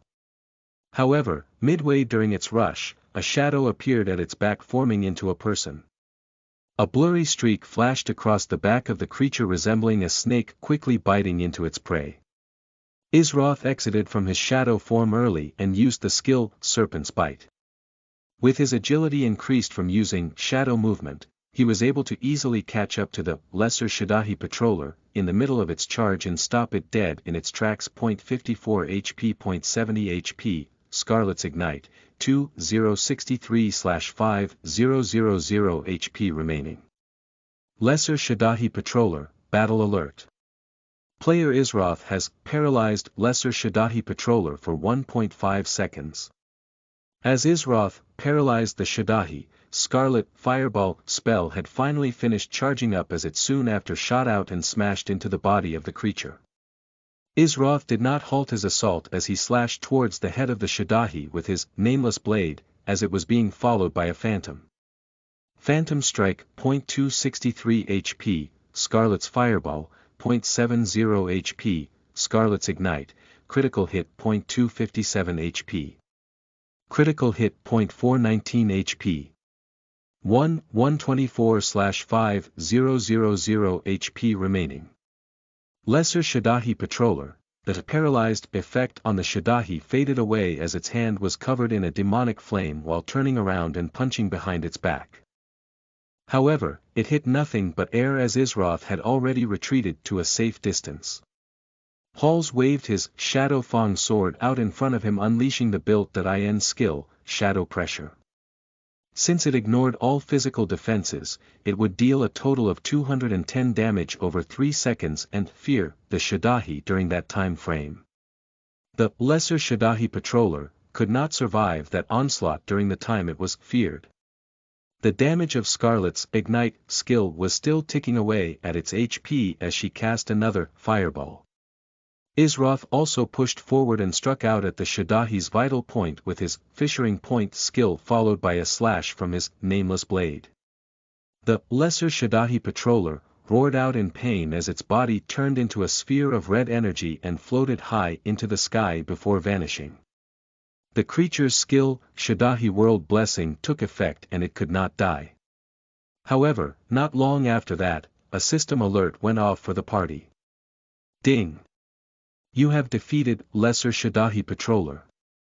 Chapter 38. Isn't this a little impossible? You are listening at novelfull.audio. Ding! You have been awarded 1155 EXP. You have leveled up to level 13. You have been awarded +3 stat points for leveling up. You have been awarded +1 skill point for leveling up.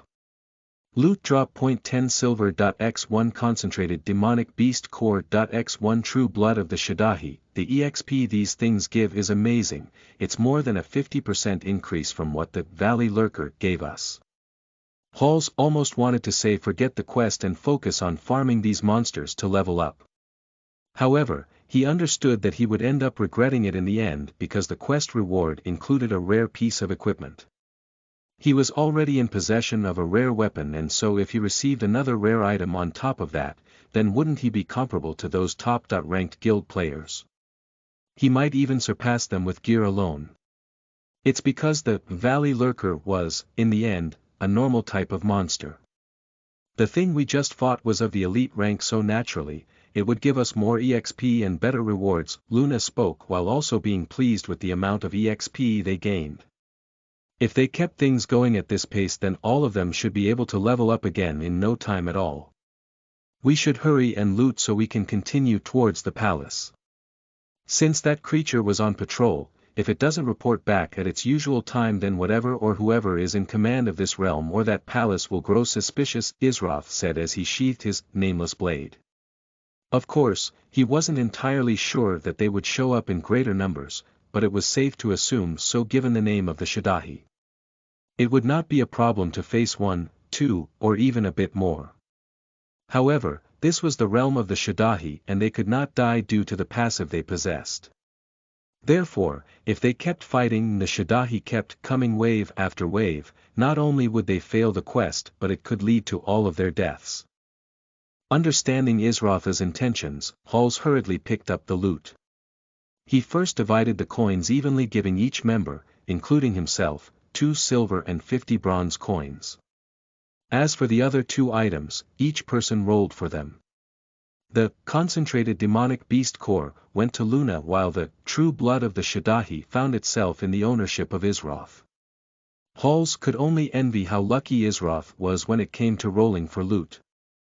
Crafting material name: True blood of the Shadahi. Usage: this item is used in crafting mid to high ranked potions. Adding this item to any batch of potions will increase their strength by 20%. Special note: this item cannot be used on low-ranked potions as it will overpower the entire mixture. Izroth examined the crafting material and thought that it should sell for a decent amount. He was no alchemist and so he had no use for it. That metronome guy might be interested in something like this, Izroth thought to himself as he placed it into his inventory. O.org. The group took a few moments to wait for Luna and Scarlet to regain their MP. Thanks to Luna's skill, healing essence, Halls was pretty much back to full HP by now, so they did not have to wait long. They finally started moving again, heading towards that palace in the distance. 10 minutes later the group could faintly see the palace just ahead of them. It was barely discernible due to a weird fluctuation of energy dancing around the whole structure.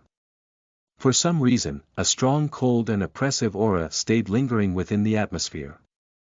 Though all of them were completely baffled when they saw the sight in front of the palace. Isn't this a little impossible? Hall's eyes were widened in shock. Luna let out a long sigh. It seems like an S.ranked quest is an S.ranked quest after all. Hey!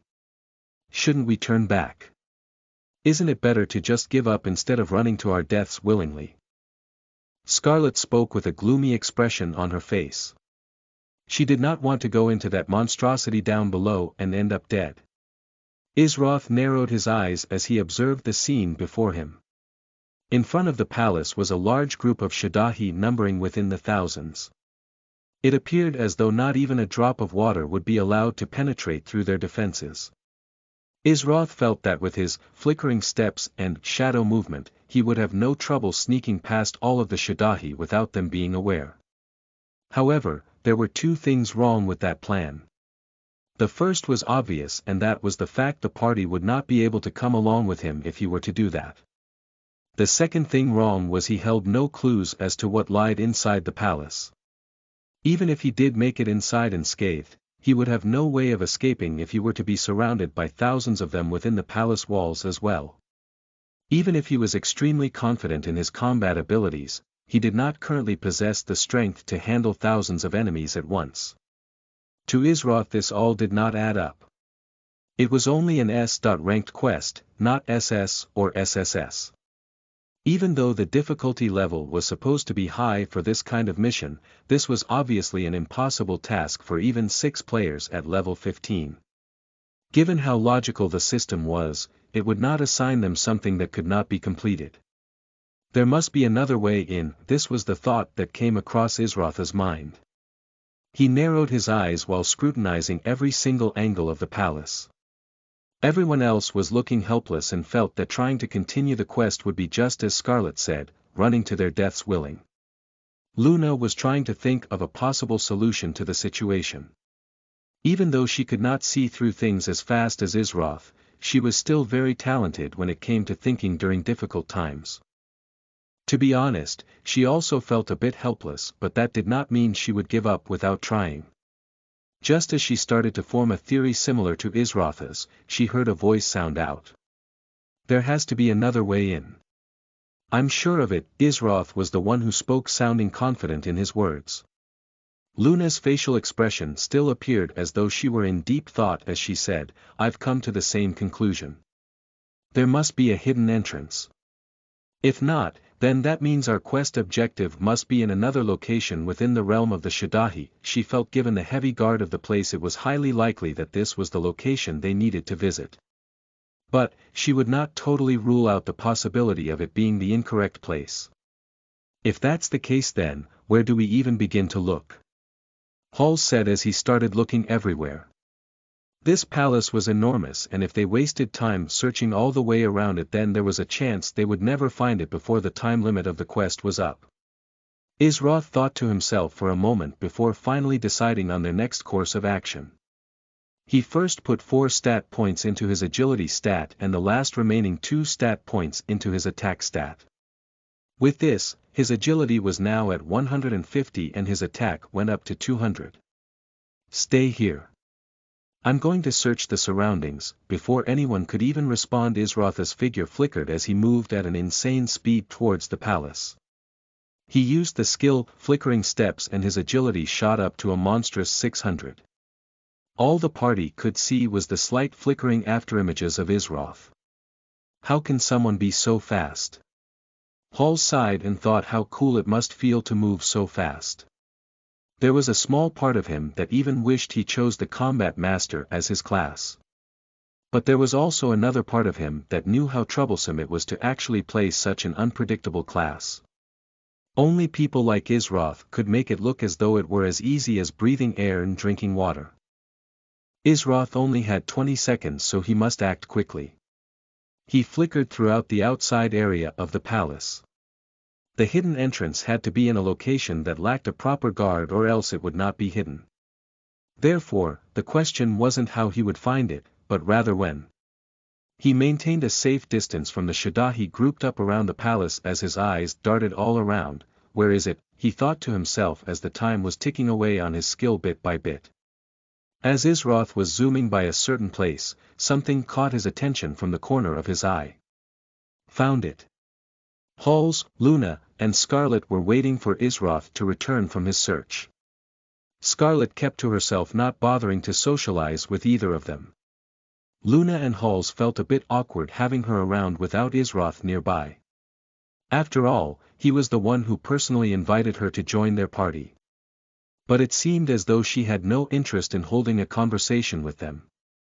Just as things were growing more awkward, they felt something rush past them before stopping nearby. They were all alerted and were about to defend themselves, but they noticed it was a flickering image of Isroth, and so they relaxed. Isroth's flickering steps finally ended as he looked normal once again. I found the way in, he got straight to the point. The others felt relieved when they heard he'd found another way in. They had a chance to complete this quest after all.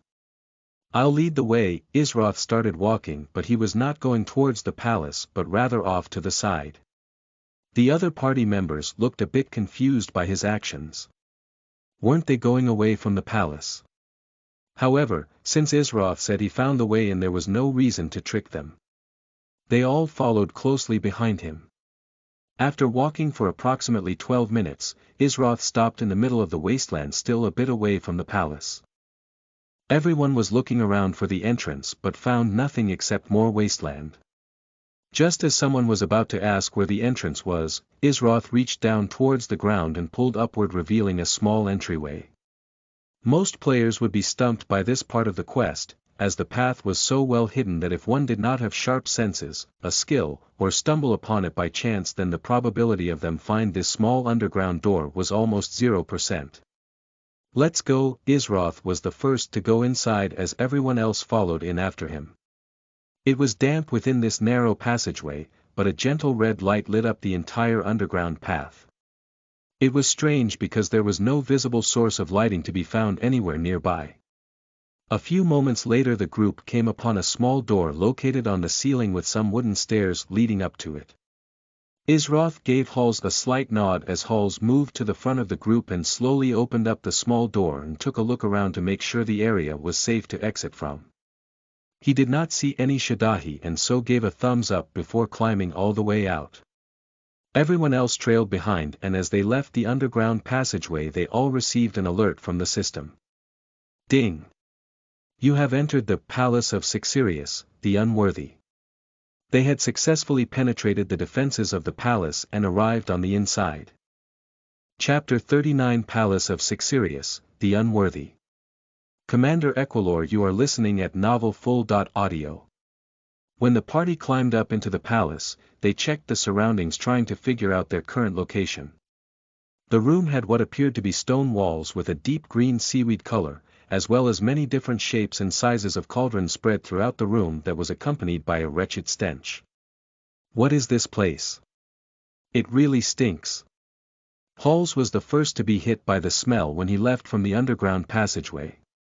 He guessed even the sewers would not smell as bad as this. You can turn your sense of smell down through the character settings. Luna instantly turned her settings down as soon as that stench floated across her nose. She loved the realistic elements the game provided, but most people would not choose to endure such a terrible odor willingly. Scarlet already had her smell sense on low ever since they entered into this realm. The weird smell here was strange and she did not find it pleasant at all. Halls went into his character settings to turn down his sense of smell and felt much better.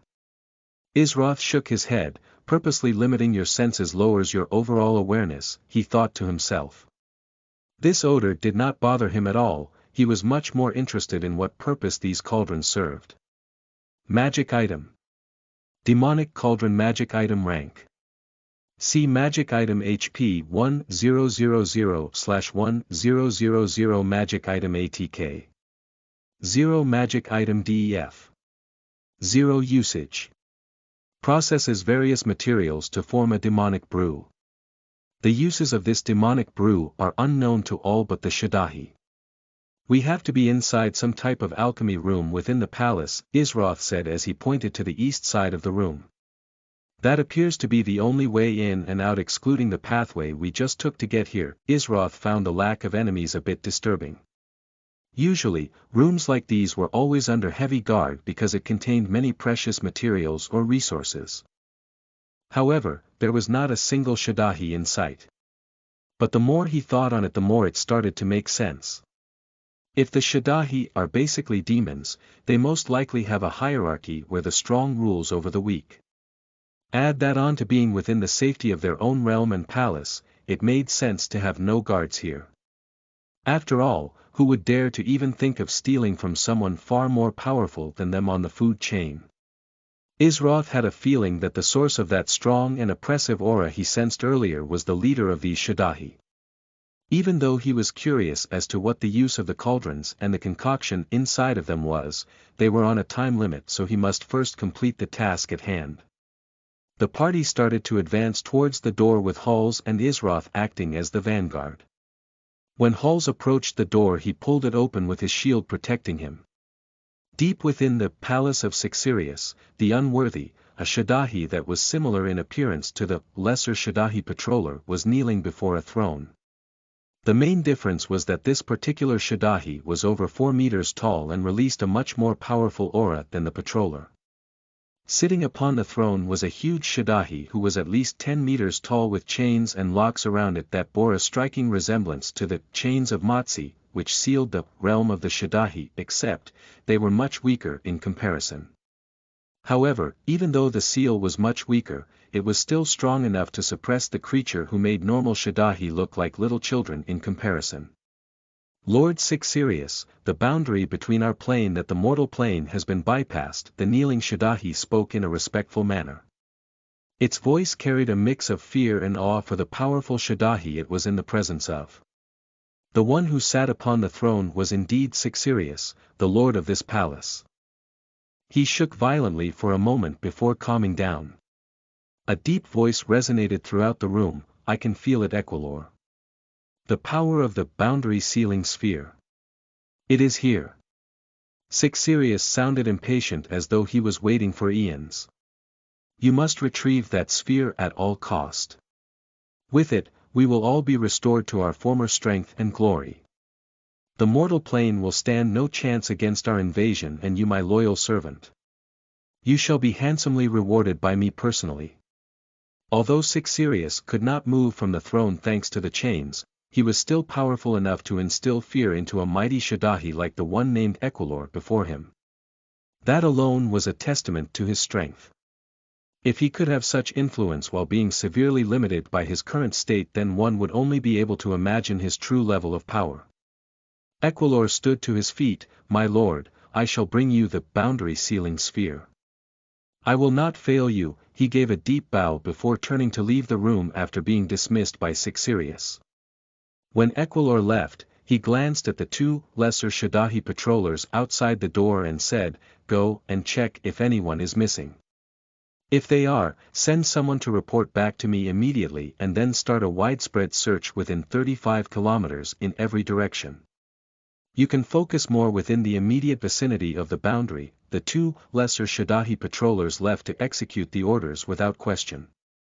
In the world of the Shadahi, as long as one was powerful enough, there was not a single being who would dare to defy them. Equilor let out a deep groaning sound. "My lord has been bound to the throne for many centuries already. I cannot fail him." He would personally go and search for the sphere. Even though he was very strong when matched against most other Shadahi, he was not worth mentioning before Sixirius. His lord was in a weakened state during this time, but he remained an insect when comparing their power. Equilor feared the consequences should he fail in this task, as he may lose the strength granted to him by his lord. Isroth and his party were currently fighting against a lesser Shadahi patroller. For some reason, the Shadahi's presence seemed to have increased greatly in the last few moments of their arrival within the palace. At first, there were only a couple of Shadahi in sight, but after wandering around the palace for a while, their numbers appeared to spike out of seemingly nowhere. Could it be they've discovered we're here? Isroth thought to himself as his nameless blade slid across the neck of the lesser Shadahi patroller. He understood that there was a possibility of his guess earlier about the patroller was accurate and that someone knew that they were here. However, they were probably unaware of their exact location, or else they would have already been overrun by the Shadahi, considering the massive numbers waiting outside the palace. If that happened, then there would be no escape. Critical hit. 293 HP. 0/5000 HP remaining. Lesser Shadahi patroller, ding. You have been awarded 1155 EXP. Loot drop. 10 silver. This was already the 7th Shadahi they ran into so far within a 25-minute period. If they kept going at this pace, even though they would gain great EXP, their MP and HP would be unable to hold up. The party would end up going through all of their potions without having the slightest chance to rest and eventually be slaughtered. Luna furrowed her brows. "We have to get out of these halls and find a proper place to recover. If we keep going on like this, then I'll ultimately run out of MP." The intervals between battles was currently too short, and so her MP was not able to be fully restored while outside of battle fast enough. Until she received an MP Regen skill that was effective while in battle, she would always have to depend on potions and resting. Scarlet was slightly better off as she learned the Mage class basic MP Regen skill at level 15. However, even she would run out of MP at this rate. Isroth did not have such a problem since the Combat Master class possessed the energy stat, which was constantly being restored even during the middle of a fight. He also did not have to worry about taking much damage due to his reaction speed and high agility. However, other classes besides the rogue did not have the same advantage of having an energy stat.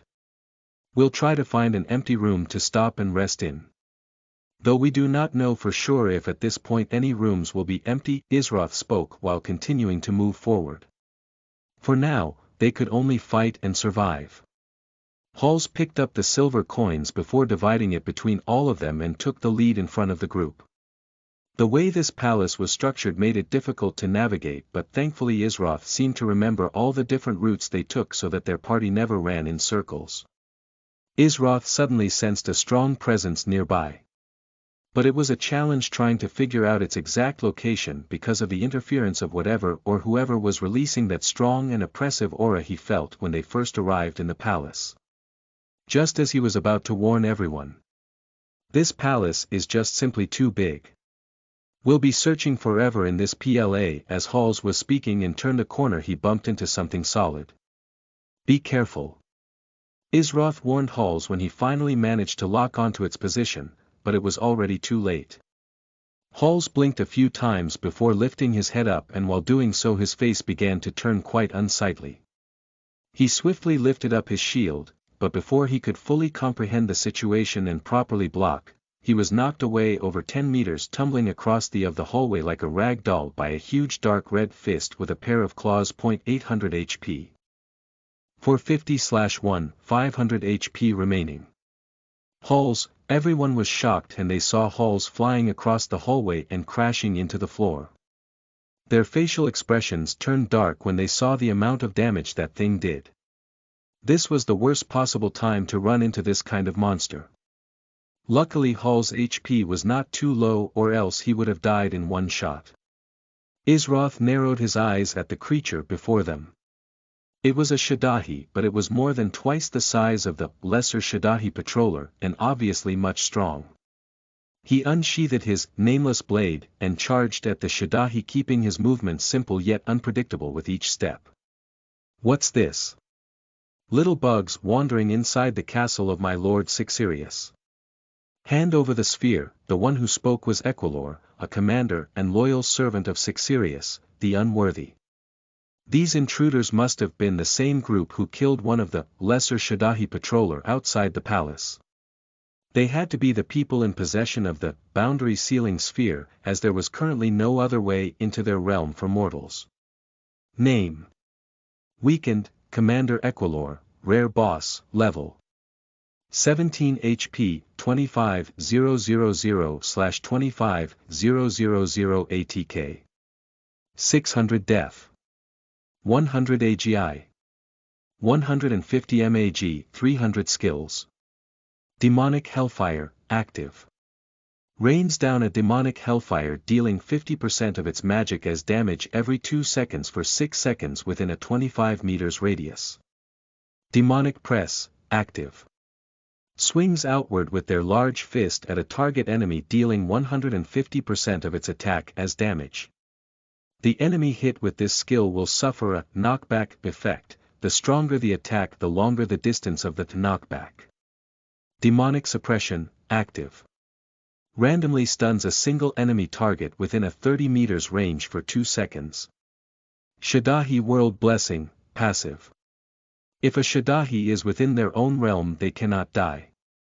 Instead, they will enter a state of deep soul slumber and eventually regenerate within 1 day. Physical Resistance, passive. Reduces all physical damage it takes by 15%. This counts as physical defense. Magic Resistance, passive. Reduces all magic damage it takes by 15%. This counts as magical defense. Power of the Seal, passive. At random intervals, the Commander Equilor will be unable to act for 6 seconds due to the power of the seal placed upon his lord Sixirius, who he draws his strength from. During this period of time, all of its defenses are ineffective and damage dealt to Commander Equilor is increased by 100%. This was the power of the Shadahi creature in a weakened state. How strong were they at their peak strength? Those were the questions going through their minds at that moment as Halls stood up and rushed back towards the battle. He was feeling somewhat gloomy after being flicked away like nothing by this Shadahi. Commander Equilor spread his hand into a palm, trying to crush Isroth into a paste. Isroth quickly kicked off his left foot and ran up the wall inside the hallway. He used the skill wall walking to avoid the palm of the Shadahi before stepping off the wall and flying over the head of the Commander Equilor, and used Serpent's Bite. Isroth's leg moved like that of a snake as it struck towards the neck of the huge Shadahi. Critical hit. 170 HP. 24 830/25 000 HP remaining. Commander Equilor, Battle Alert. Player Isroth has paralyzed Commander Equilor for 1.5 seconds. Isroth knew from the moment he saw the Commander Equilor and its abilities that this would be his most challenging fight yet. Chapter 40. Isn't this boss fight a little too easy? You are listening at novelfull.audio. The Shadahi were different from other monsters and beasts within RML due to one major thing: the way they increased their power. Most demonic existences do not evolve like the Shadahi, which is why long ago the divine beings beyond the firmament split the mortal plane and Shadahi plane into two separate parts. The all-seeing goddess Helelatia along with Matsi the god of craft and many other divine beings, worked together to imprison him. However, since he was too powerful to kill or banish from the mortal plane, they could only use the chains of Matsi. The chains of Matsi was crafted from a divine material that could seal anything including divine beings, but even with such a formidable force suppressing him, the seal would not last for an eternity as it was supposed to. What made the Shadahi unique was the fact that they were all given life by the same existence. As long as that existence remained sealed, the source of their power would be severely limited. However, there was one item that if its energy was harnessed correctly, could remove a Shadahi's weakened state and bypass the seal placed upon him in order to directly draw strength from the source. Sixirius drew his strength directly from him. Equilor, however, received his power from Sixirius and this dilution of power continued all the way down to the bottom of the Shadahi food chain. The reason Sixirius wanted the boundary sealing sphere was so that he and every Shadahi under him would be restored to full power, and if that happened then the seal placed upon him within the mortal plane would also naturally weaken. Sixirius was sitting upon his throne, locked in place by a weaker version of the chains of Matsi. He was growing impatient and felt that he would soon be freed from his imprisonment. He thought to himself, if the boundary sealing sphere is here, then that means the relic of power has been unleashed. An evil grin formed on his face. That terrifying thing carries the blood of the Great One within it, so those polluted by its power will have only one task. Ha! Muahaha! Muahaha! The entire palace began to violently shake as if it were going to collapse from the pressure. Sixirius calmed down, trying not to get too excited. They shall be the one who will free the Great One. As Halls charged forward, Luna cast Healing Essence once and Cure twice to bring his HP back to a safe point. She used a total of 150 MP within just 2.3 seconds and so quickly removed a lesser mana potion from her inventory and drank it to regain some MP back. Plus 75 HP, Healing Essence, plus 225 HP, Cure, plus 225 HP, Cure, 975/1, 500 HP remaining, Halls, plus 100 MP, lesser mana potion, for 15/625 MP remaining, Luna, just as Isrotha's nameless blade was about to pass by the neck of Commander Equilor. The whole palace began to shake violently, throwing everyone off balance, even the huge Shadahi before them. Isrotha's sword just missed Commander Equilor's vital point as he sliced into their chest area. However, Isroth adjusted himself midair and quickly used Phantom Strike to accurately strike the neck of Commander Equilor, making his sword slash out twice in quick succession. 85 damage, basic attack, critical hit. 255 damage, Phantom Strike, critical hit. For 25 damage, Phantom Strike, 96% HP remaining, Commander Equilor, battle alert. Commander Equilor is no longer paralyzed as the paralyzed effect ended on Commander Equilor. Halls was back within fighting range and used Taunting Aura to pull the focus of attacks onto him. The same time that took place, a blazing ball of fire soared through the air and crashed into the body of Commander Equilor. Scarlet shot off a fireball and was getting ready to instantly follow it with her Ignite skill. However, just before she was about to cast it, she felt an unbearable pressure fall upon her. Weak mortals. Commander Equilor unleashed a deadly aura of suppression from his body as it engulfed Scarlet and locked her into place. Battle alert. Player Scarlet is stunned for 2 seconds afterward. The temperature within the atmosphere seemed to skyrocket and everyone felt as though they were being boiled alive. Scarlet was already cursing her bad luck to be the first one hit by that stun ability, but she did not even have time to finish doing so before another unfortunate event took place. Isroth could sense that something was about to happen and instantly retreated. Soon after, the hallway was covered in pitch-black flames that raged about. Luna was smart enough to retreat a few meters back. Judging from the heat filling the atmosphere, this was definitely the demonic hellfire skill. Luna was not too far away from the limit of its range and so only had to retreat a few meters back. Scarlet, however, was unlucky enough to be the target of Commander Equilor's demonic suppression. She was unable to retreat to a safe distance since her fireball skill required her to be within 20 meters of the target in order to cast it.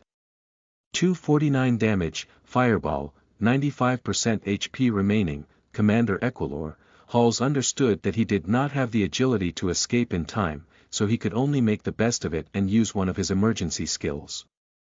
After all, this boss hit way too hard for him to leave anything to chance.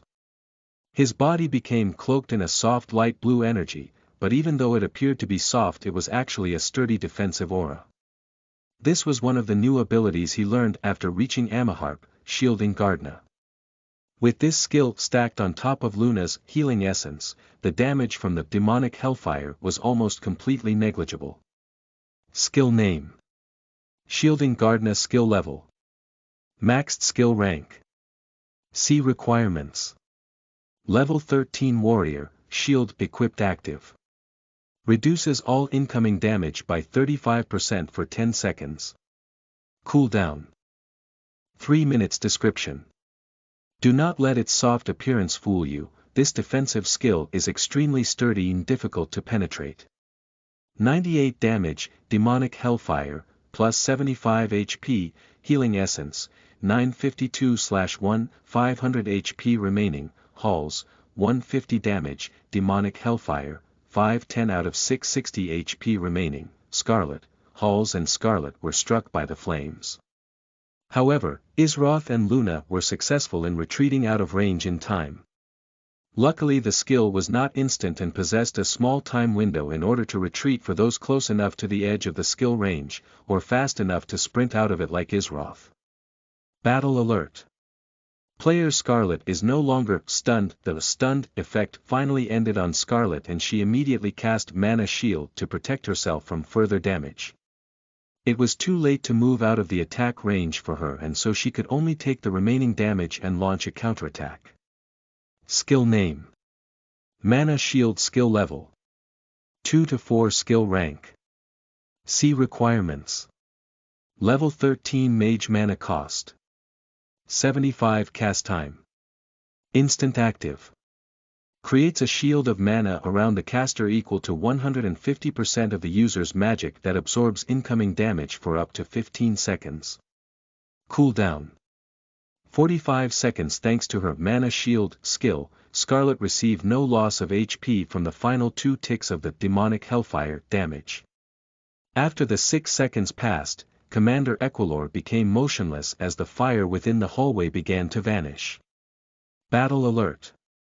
Commander Equilor has been affected by Power of the Seal. For 6 seconds when the party received the battle alert, all of their eyes instantly turned fierce. This was the exact moment they were waiting for.